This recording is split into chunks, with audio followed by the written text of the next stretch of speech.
In the unforgiving summer of 1889, the rolling hills of eastern Kansas were home to farming communities where social hierarchies ran as deep as the roots of prairie grass, where a person's worth was often measured by their appearance and family standing, and where acts of genuine compassion could be as rare as rain during a drought. It was a world where being different meant being relegated to the shadows, where showing kindness to the outcast could mark you as an outsider, and where one person's courage to see beyond appearances could change everything.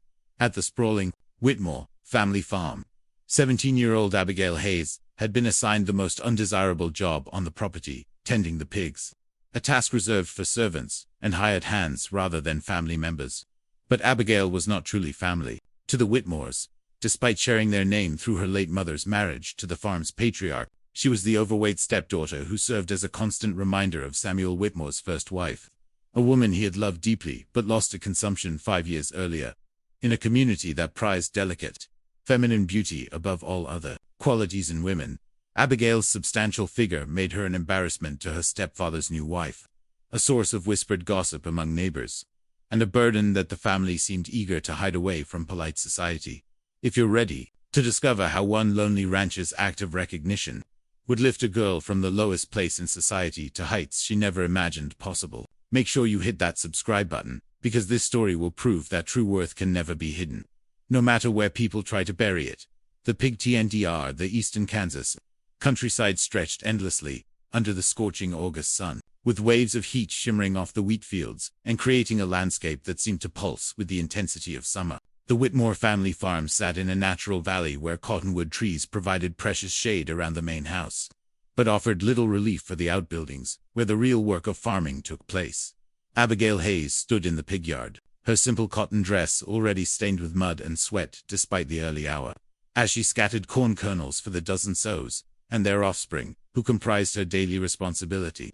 At 17, Abigail possessed the kind of substantial figure that made her stepmother, Eleanor Whitmore, wince with embarrassment whenever visitors came calling. "That girl grows larger every month," Eleanor had complained to her husband just the night before, her voice carrying clearly through the thin walls to where Abigail was washing dishes in the kitchen. "People are starting to ask questions about why she's not married yet, Samuel. It reflects poorly on our family." The pig yard assignment had been Eleanor's idea, a way to keep Abigail busy with work that would prevent her from being seen by potential suitors or neighbors who might judge the family for harboring an unmarriageable stepdaughter. It was also, though Eleanor would never admit it directly, a form of punishment for the crime of existing in a body that didn't conform to society's expectations.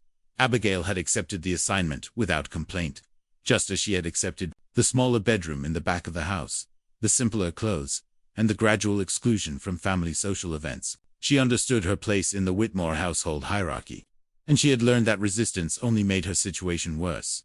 But the pigs, Abigail had discovered, were actually pleasant companions. They were intelligent, affectionate, and appreciative of the care she provided. Unlike the humans in her life, they didn't judge her appearance or find her presence embarrassing. They simply accepted her attention and returned it with the kind of unconditional affection that she rarely received from people. "Good morning, Bessie," Abigail said softly to the largest sow, who trotted over to have her ears scratched. "Did you sleep well? Your babies are looking strong today." The morning routine was peaceful, almost meditative.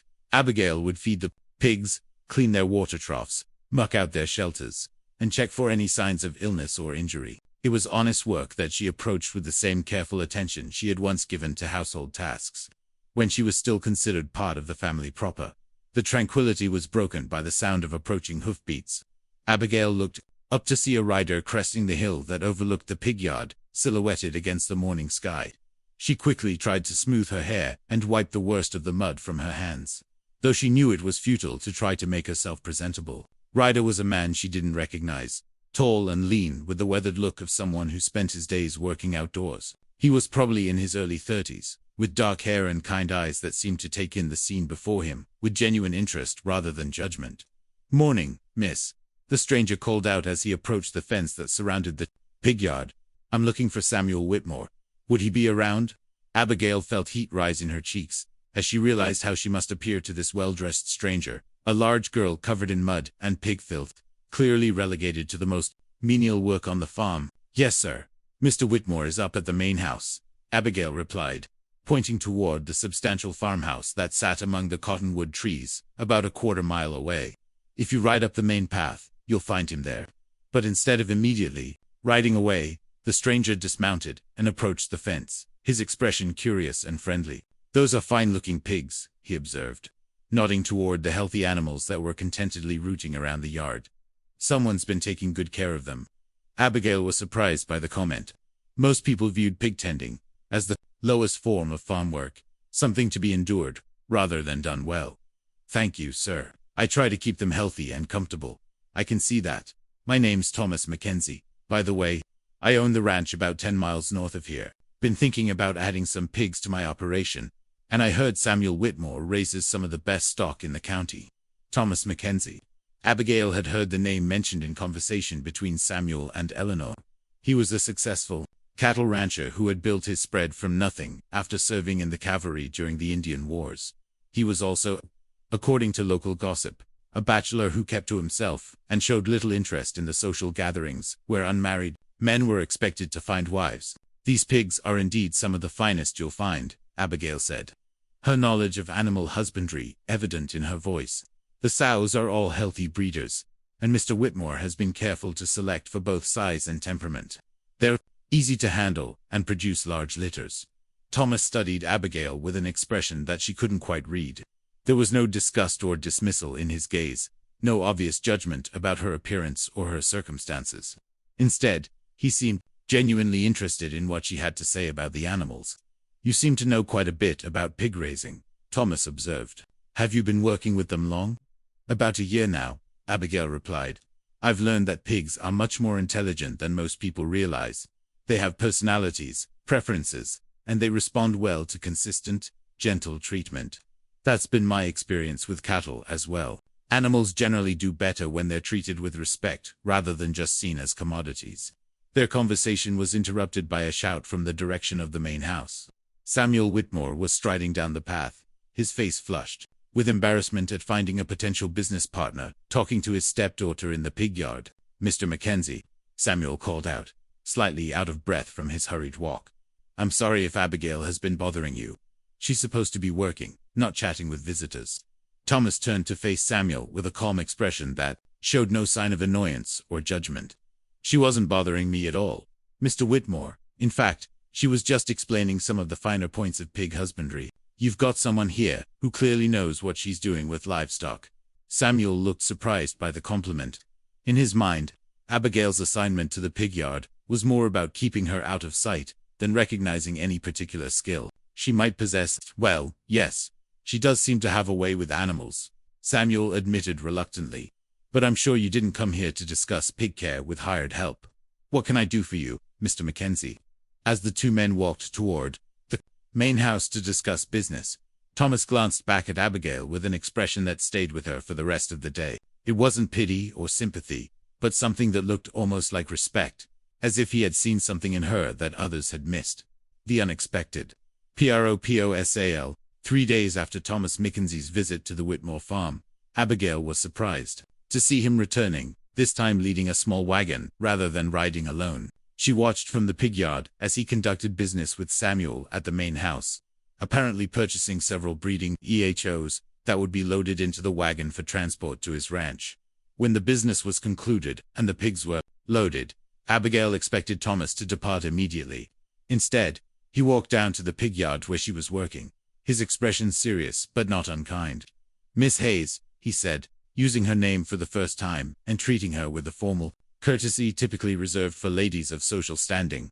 "I wonder if I might have a word with you." Abigail felt her heart begin to race, uncertain what this conversation might bring but sensing that it would be significant. "Of course, Mr. Mackenzie." Thomas glanced toward the main house, where Samuel and Eleanor were visible through the windows, then looked back at Abigail with an expression that seemed to be weighing his words carefully. "Miss Hayes, I've been thinking about our conversation the other day, and I have a proposition that might interest you. But first, I need to ask you something personal, and I hope you won't take offense." Abigail nodded, though she felt increasingly nervous about where this conversation was heading. "Are you happy here, working in these conditions, living as you do with the Whitmore family?" The question caught Abigail off guard with its directness. No one had ever asked her about her happiness or her satisfaction with her circumstances. The assumption had always been that she should be grateful for any place that would accept her. Mr. Mackenzie, I'm not sure what you mean. The Whitmores have provided me with a home and work. I have no complaints. Thomas studied her face carefully, and Abigail had the uncomfortable feeling that he could see through her diplomatic answer to the truth beneath. Miss Hayes, I've been a bachelor for 32 years, and I've built a successful ranch through hard work and careful planning. But I've reached a point where I need help managing my household and my growing operation. I need someone who understands animals, who can work hard, and who can be trusted with responsibility. Abigail listened with growing confusion, uncertain where this conversation was leading. What I'm proposing, Thomas continued, is marriage. Not a romantic marriage based on courtship and sentiment, but a practical partnership between two people who could benefit from working together. Abigail stared at him in shock, certain she had misunderstood what he was saying. Mr. Mackenzie, I think there's been some mistake. You're a successful rancher, a respected member of the community. You could marry any woman you chose.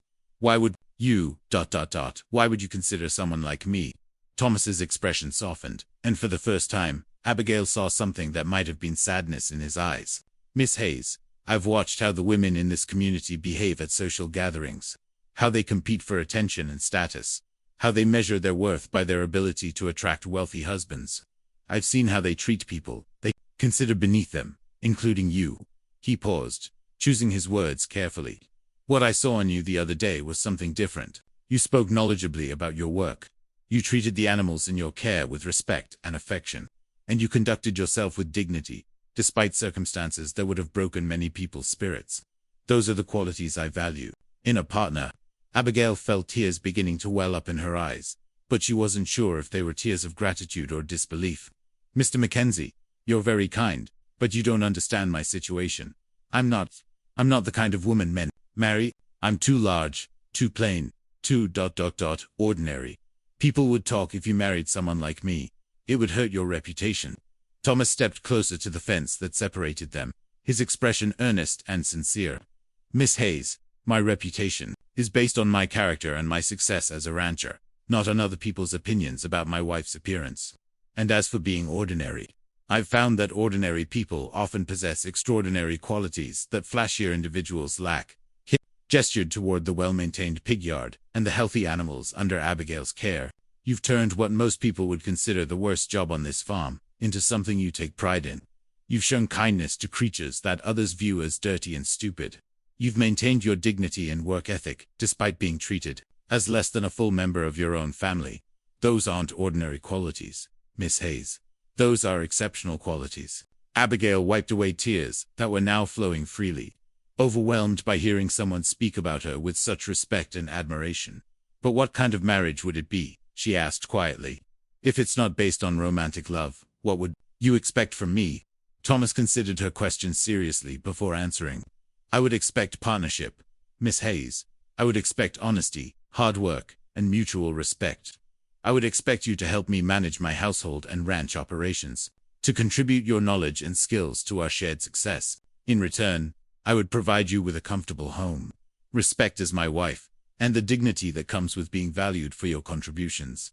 And if romantic feelings never develop between us, then we would still have a marriage based on mutual respect and shared goals, which is more than many couples can claim. But Miss Hayes, if you're asking whether I find you attractive, the answer is yes. I find intelligence attractive. I find competence attractive. I find character attractive. You possess all of those qualities. Abigail looked around the pig yard. That had been her world for the past year. Then toward the main house, where Eleanor was probably planning new ways to keep her stepdaughter hidden from polite society. What would I need to do? She asked quietly. Say yes. Thomas replied simply. Say yes, and I'll speak to Samuel about the arrangements. We could be married within a month, and you could start a new life where your abilities are valued and your contributions are appreciated. Abigail closed her eyes and took a deep breath, feeling as if she stood at the edge of a cliff, with the choice between jumping into the unknown or remaining safely in the familiar misery. She had learned to endure, she whispered, then louder. Yes, Mr. Mackenzie, I accept your proposal. Thomas smiled for the first time since beginning their conversation, and Abigail saw a genuine warmth and satisfaction in his expression. Then, let me go speak to your stepfather, and we can begin planning our future together. The TRANS wedding of Thomas Mackenzie and Abigail Hayes took place on a crisp September morning at the small Methodist church in the town of Cedar Falls, with a modest gathering of witnesses who came more out of curiosity than celebration. The marriage had been the subject of considerable gossip throughout the county, with most people unable to understand why a successful rancher would choose to marry the pig girl from the Whitmore farm. But Abigail, dressed in a simple but elegant blue dress that Thomas had purchased for her in Kansas City, carried herself with a dignity and quiet confidence that surprised many of the wedding guests. This was not the awkward, embarrassed girl they remembered from the few social gatherings where she had been allowed to appear. This was a woman who seemed to have discovered something valuable within herself. Thomas had spent the weeks leading up to the wedding preparing his ranch house for his new wife's arrival. He had modernized the kitchen, added comfortable furniture to the parlor, and converted a small room into a private study where Abigail could pursue the reading and learning he had discovered she enjoyed. "I want you to feel that this is your home, not just a place where you happen to live," Thomas had told her during one of their brief courtship visits. "I want you to make changes, add your own touches, and create a space that reflects both of our personalities." The Mackenzie Ranch was larger and more prosperous than Abigail had imagined. The main house was a substantial two-story structure built from local stone, surrounded by well-maintained outbuildings and corrals that spoke to Thomas's success as a cattleman. But what impressed Abigail most was the obvious care and attention that went into every aspect of the operation. "I believe in treating my land and my animals well," Thomas explained as he showed her around the property on her first day as his wife. "I found that respectful stewardship produces better results than trying to force maximum profits from unwilling resources." Abigail recognized the same philosophy she had applied to caring for the Whitmore pigs, but implemented on a much larger scale. Thomas's cattle were healthy and well-fed, his pastures were carefully managed to prevent overgrazing, and his ranch hands were treated as valued employees rather than disposable labor. "What would you like me to focus on first?" Abigail asked as they completed their tour of the ranch. "Whatever interests you most," Thomas replied. "I married you for your judgment and your abilities, not to impose my own ideas about what you should be doing. Look around, get familiar with how everything works, and then tell me where you think you can make the biggest contribution." The freedom to choose her own role was almost overwhelming after years of being assigned whatever tasks others considered appropriate for someone of her social standing. But Abigail approached the challenge with the same systematic thinking she had applied to pig care. Spending her first weeks observing every aspect of the ranch operation, she quickly identified several areas where her knowledge of animal husbandry could improve the ranch's efficiency and profitability. The cattle showed signs of nutritional deficiencies that could be addressed through better pasture management and mineral supplementation. Several of the breeding cows had reproductive issues that could be resolved through modified breeding schedules and improved prenatal care. Thomas Abigail said one evening, as they sat together reviewing the ranch's financial records, "I think we could increase our calf survival rate by at least 15% with some changes to how we handle the breeding program." Thomas looked up from the ledger he was studying, his expression interested and encouraging. "Tell me what you're thinking." Abigail spread out the notes she had been making, showing him charts and observations that demonstrated her systematic approach to understanding the ranch's operations. "I've been tracking the breeding cycles and birth outcomes for your cattle, and I've noticed patterns that suggest we could time the breedings better to avoid calving during the harshest weather. I've also identified several cows that consistently produce weak calves, and I think we should consider replacing them with better breeding stock." Thomas studied her analysis with growing amazement. This was not casual observation, but sophisticated agricultural planning that demonstrated both intelligence and practical experience. "This is remarkable work, Abigail. Where did you learn to think about animal breeding in such detail?" "I started developing these ideas when I was working with the pigs," Abigail replied. "I noticed that careful attention to breeding cycles, nutrition, and environmental factors could dramatically improve outcomes. I've been wondering if the same principles might apply to cattle ranching." "They absolutely do apply," Thomas said, his voice filled with excitement and admiration. "Abigail, this analysis could transform our entire operation." Over the following months, Abigail's contributions to the ranch became increasingly significant. Her breeding program improvements resulted in a dramatic increase in calf survival rates and overall herd health. Her innovations in pasture rotation and feed supplementation reduced costs while improving animal welfare. Her systematic record-keeping provided Thomas with detailed information that helped him make better business decisions. But perhaps most importantly, Abigail had transformed from a shy, self-conscious girl into a confident woman who recognized her own worth and capabilities. "Mrs. Mackenzie," said Dr. Patterson, the veterinarian who serviced the local ranches, "I have to tell you that your cattle are among the healthiest I've seen in 20 years of practice. Whatever you're doing here, it's working remarkably well." The success of the Mackenzie Ranch did not go unnoticed in the local community. Other ranchers began asking Thomas for advice about their own operations. And gradually, they began to understand that many of the innovations they admired had been developed by his wife. The RECOGNITO. Years after her marriage to Thomas Mackenzie, Abigail stood before the annual meeting of the Kansas Cattlemen's Association, preparing to deliver a presentation on innovative breeding techniques for improved herd health. It was an honor that had never been bestowed upon a woman in the organization's 15-year history, and one that represented a complete transformation from her days as an unwanted stepdaughter tending pigs. The audience of over 100 ranchers, livestock dealers, and agricultural experts had come to hear from the woman whose methods had revolutionized cattle breeding throughout the region. Abigail's consulting work had helped dozens of ranches improve their profitability and animal welfare, and her systematic approach to livestock management had been adopted by progressive ranchers across the Midwest. "Ladies and gentlemen," Abigail began, her voice carrying clearly through the packed hall. 3 years ago, I was working in a pig yard, considered unfit for polite society and destined for a life of obscurity. Today, I stand before you as proof that knowledge, dedication, and the courage to challenge conventional thinking can overcome any social barrier. The audience listened with rapt attention as Abigail described her journey from social outcast to respected expert, emphasizing the principles that had guided her transformation: careful observation, systematic thinking, and the recognition that all animals, regardless of their economic value, deserved respectful treatment. "The techniques I developed while caring for pigs," Abigail explained, "taught me that success in animal husbandry comes from understanding each creature's individual needs and providing appropriate care rather than following rigid, one-size approaches." He presented detailed case studies showing how her methods had improved breeding success rates, reduced disease outbreaks, and increased overall ranch profitability. Her presentation was filled with specific data and practical recommendations that demonstrated both her scientific understanding and her real-world experience. When she finished speaking, the applause was thunderous and sustained, with many of the ranchers rising to their feet in recognition of her contributions to their industry. "Mrs. Mackenzie," called out a rancher from the audience, "my operation has been struggling with low calving rates for years.